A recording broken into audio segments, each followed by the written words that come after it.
กำลังสิตายมึงหู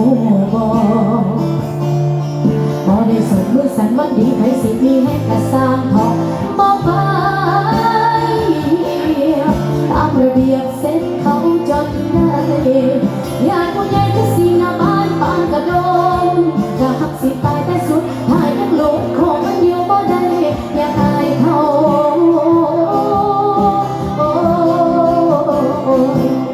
น้ำตาต้องลงจอกจากโบกประจันสิพ่อพ่อสิขาคนจะมึงให้ตายไปจากใจ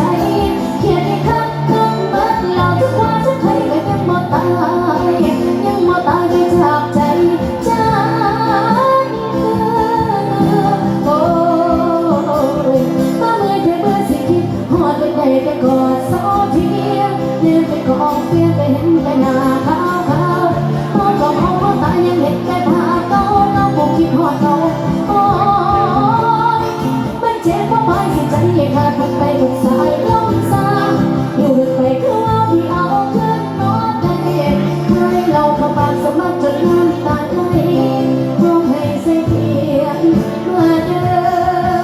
วันมาเด้อควัน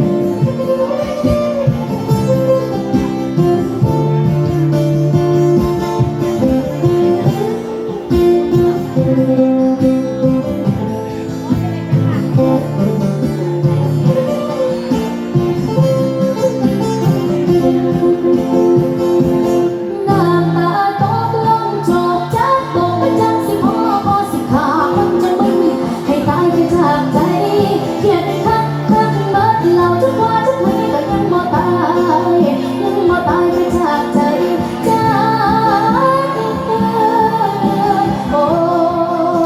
ยมาเมื่อยแค่เบื่อสิคิดหอดไปไหนแต่กอดเสาเทียมแน่ไปกองเฟียนก็เห็นแต่หน้าขาวขาวเมาก็เมาเพราะตายยังเห็นแต่ภาพเก่าเราคงคิดหอดเขาโอ้ยมันเจ็บเพราะปานสิใจขาดกันไปทุกสายลมสางอยู่ลึกไปคือว่าที่เอาขึ้นบ่ได้ให้เราเข้าปากสมัครจนน้ำตาไหลห้องให้เสียเพียง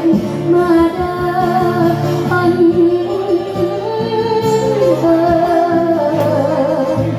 มาเด้อควัน